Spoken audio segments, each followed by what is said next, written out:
the recovery in labor supply is really progressing.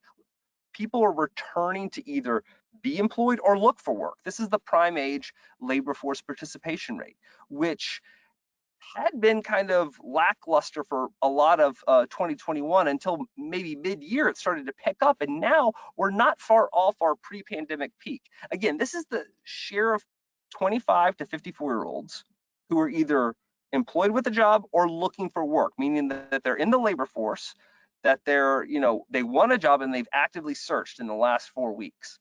Why 25 to 54-year-olds? Why this prime age? Well, as something we'll note later in this presentation, there are major demographic effects underway here in the United States and frankly, all over the globe.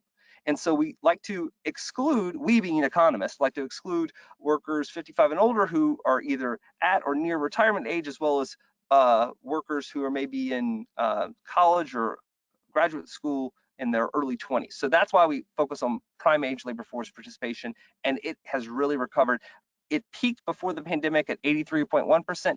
Even in the late 90s, it peaked at around 84%. So we're not far off. It's improved over a percentage point over the last year, and like a half a percentage point in just the last few months. So it's not that you may have heard that people don't want to work anymore. That's not the case, especially in the last 9 months. We've seen with COVID fears subsiding and these, ample job opportunities, we've seen people come back to look for work.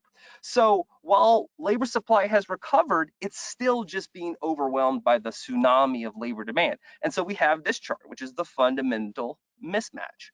Labor demand in the salmon colored line here exceeds labor supply by, using this measure, 5 million. This is just job openings compared to unemployed persons. But that gap is just historically unprecedented. So we know that it's a workers market, right? The unemployed have plenty of options. Lower wage workers are getting really strong wage increases that actually exceed inflation. And people who feel that they want a better opportunity can quit.